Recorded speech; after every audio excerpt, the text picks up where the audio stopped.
we go. Thank you very much. It's a real privilege to be invited to speak today. I was certainly not expecting that. So I'd like to take a moment to acknowledge the Gadigal people, the traditional custodians of the unceded land on which we work in Sydney, Australia. I pay my respects to their elders past and present, and I extend that same respect to Indigenous peoples and colleagues here today. Now, before I go into the research data, the what's new, I'm going to give a little bit of a background to really just share with you what Zero is about, and then I'll concentrate on the what's new before I wrap up with the what's next.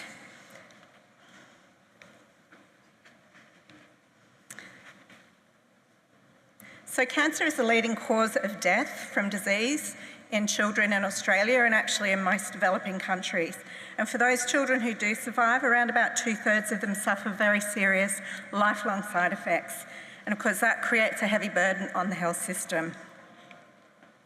Now, we began Zero in 2015, running a pilot in Sydney to establish a precision medicine program and determine if it was even possible to deliver results in a clinically feasible timeframe. Amazingly, we achieved that, and so in 2017, we were able to launch Australia's first ever precision medicine trial for children with high-risk cancer, and we defined that as a less than 30% chance of survival. And we opened that trial at all major oncology centres around the country. You can see by the map that this was a very big effort and a national effort, and we established a number of international collaborations to work on the research. So in terms of the research, we've designed the program's strategic research priorities to focus on addressing the gaps, all of the questions that we still need answers to. And so we focus on 4 key areas. We need to identify new targets that drive a child's individual cancer so we can understand more. We need to match targets to more effective, less toxic treatments. And we also need to work out more effective ways of monitoring a child's cancer, and especially for children, in a non-invasive way. We want to be able to accelerate clinical trials so that we can expand access for paediatric cancer to clinical trials and to more of the novel targeted therapeutics. And then finally, we want to take what we learn and plan how to transition precision medicine from research into the health system. Now, I can't talk about all of these research projects today, but certainly if there are any here that you would like to discuss with me, please seek me out and I'll be really happy to talk to you. Now, what is Zero? When a child is enrolled on Zero, to maximise the potential to detect pathogenicity and work out whether we can actually target them with a specific treatment, we integrate these multi-omic analyses. So we perform whole genome sequencing, which is both paired tumour and germline, whole transcriptome sequencing and DNA methylation. We take very bespoke computational and bioinformatic pipelines through the analytical process, and then we have a multidisciplinary curation team who meets weekly to analyse the results. These are taken to a national multidisciplinary tumour board, which is a virtual board around the country, before the results are taken to the reported to the treating clinician. Now, where possible for the high-risk cancers, we also perform and integrate preclinical screening, in vitro high-throughput drug screening, and also we try and establish patient-derived xenograft models for drug efficacy testing. So that's really looking at trying to incorporate the biological components with the genomic components. So in 2020, we showed that this comprehensive molecular profiling does actually enhance actionable target discovery in high-risk paediatric cancer. And now we have sufficient enrolments to the high-risk cohort, and we've focused on the analysis of clinical response of the first 384 high-risk children with at least 18 months of follow-up data. Now, of patients who received an MTB report, that's the Multidisciplinary Tumour Board report, with a precision-guided treatment, and I'll use PGT from now on because it's quite a mouthful, 43% of those received a recommendation. 33% of those who received it had an objective response rate, and a remarkable 55% showed objective clinical benefit.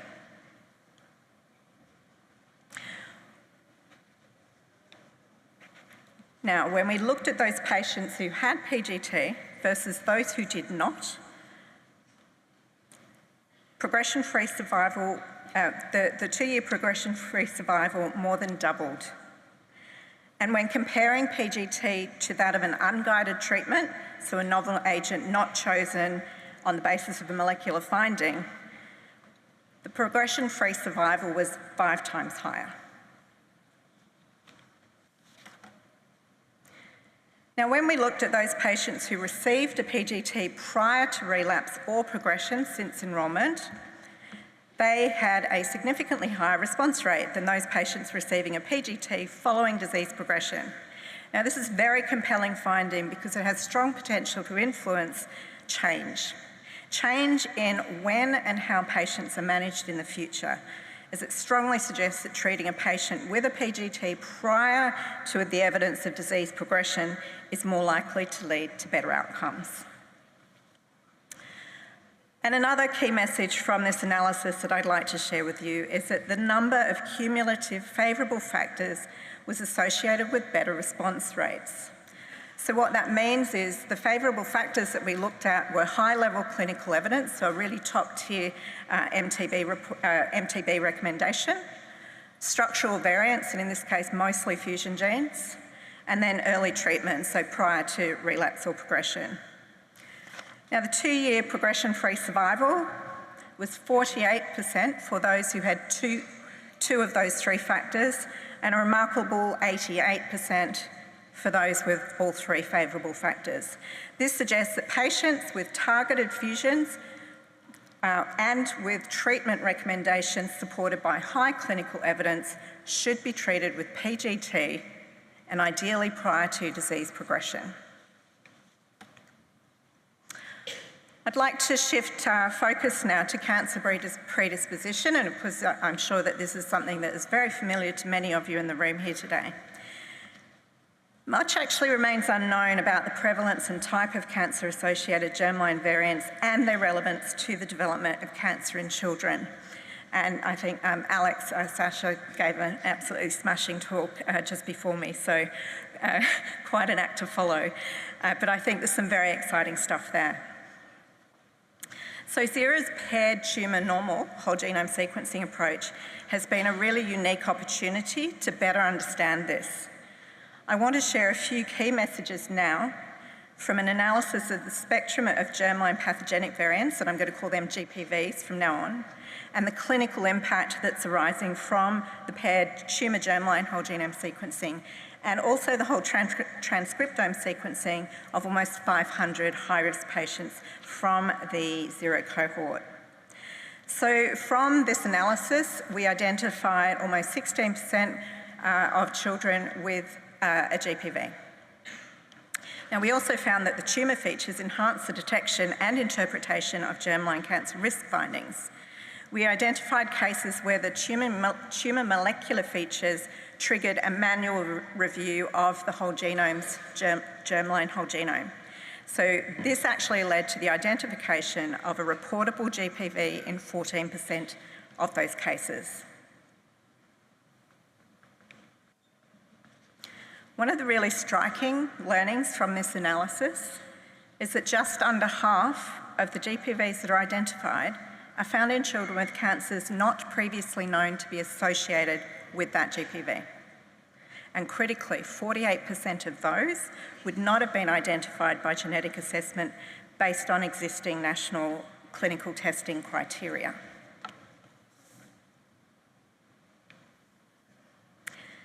Overall, 53% of the patients had genetic cancer risk variants detected by Xera that were not detected through standard clinical care. And cascade testing occurred in all first-degree relatives for whom it was recommended.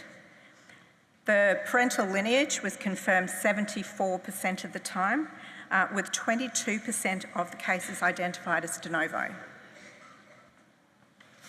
Now that certainly warrants further investigation because that seems like quite a high number. And overall, cascade testing occurred in the first-degree relative of just over 50% of the participants where the reportable GPV was first identified by 0, so not previously identified. Now another shift in focus, this is a sneak peek of some very new data that we have. It is unpublished, all of this is unpublished. In addition to the high-risk cohort that we have, the less than 30% survival, since 2018 we've been enrolling rare and undiagnosable patients to 0. This preliminary analysis of close to 120 patients has generated some very compelling data, and it's demonstrating high clinical utility of multi-omic precision medicine for these rare and hard-to-diagnose cases.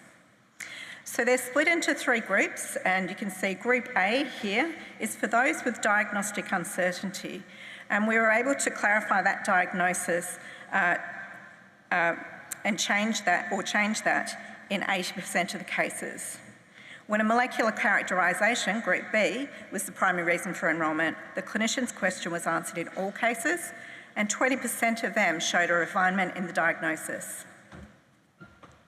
And for those that were enrolled due to an unknown prognosis, over half of them received an MTB recommendation.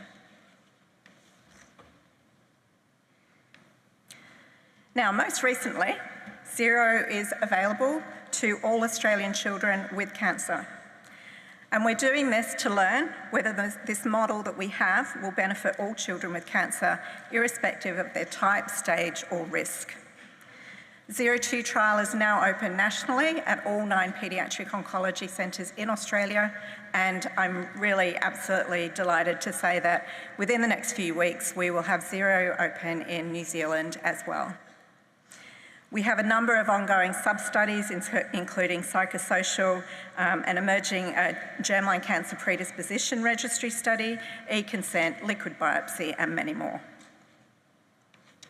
So to wrap up, here's a snapshot of 0's current data assets. Right now we have over 1,700 individual patient sets.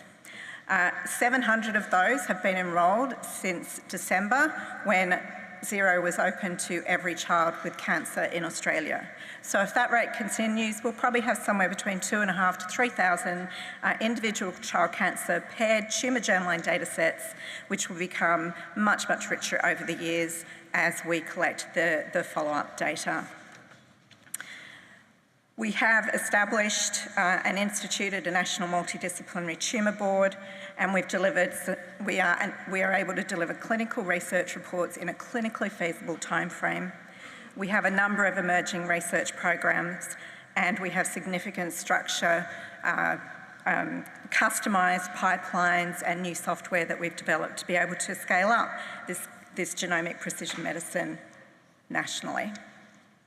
And so I feel enormously privileged to be leading 0. The program and the results we achieve are only possible through the extensive collaborations, commitment, and the talented teams that we have. I'm just the one that gets to talk about it, which is an enormous privilege. So thank you, and of course, thank you to the children and their families and the generosity of our supporters, without whom we would not be able to do any of this. Thank you. Thank you very much, Vanessa, for this great overview. This one is open for discussion. We have roughly a minute for questions, so please rush to the microphones. Yes, if you have here. questions. Can't see, On your yes. left. Please introduce yourself. On your left. Perfect. Okay, I'm just wondering, did you have any retinoblastoma samples? And any ideas of the cost of your program? National? Yeah, great question. I'm sorry, I can't see It's you. over here on the right. I'm on your that's right. right. Sorry. Thank you. Yeah, great question. Retinoblastomas, not so many know because they haven't fallen into that less than 30% survival, but now that we have the trial open to all children, we expect to see more of those. In terms of the costs, we've got a health economics manuscript. in review at the moment. But what I can say is that the cost has come down substantially in the last 8 or 9 years that we've been doing this. So originally it probably would have cost about $30,000 Australian dollars, $30,000 Australian dollars to do this for each patient. And now we think we're probably down to around about 12,000. Thank you. Right. I think there's one more question over there. Okay, thank you for the talk. I actually have two questions. The first one, is it whole genome interpretation or panel of a cancer gene interpretation? It's whole genome. It's whole genome, okay. And second question is, if you can't afford parallel sequencing of germline and tumor, would you favor tumor first, followed by targeted germline, or the other way around? So my ears have not quite cleared from the plane ride. Were you able to hear that? Could you repeat your question? The question is, if you can't afford parallel sequencing of tumor and germline, would you prefer tumor first, followed by targeted germline, or the other way around? So if you cannot afford to sequence both cancer and germline, would you do cancer first as still a good option? We would, but it would, without the germline, it would make the analysis and interpretation far more challenging. So our preference is always to use the germline because, in fact, that takes out all the noise from the tumour analysis before we do that. So we use it for the tumour analysis, and then we also use it independently for the germline analysis. Wonderful. Let's thank Vanessa one more time, and then we'll move to speaker 2. Thank you. Our second speaker is Konrad Karczewski.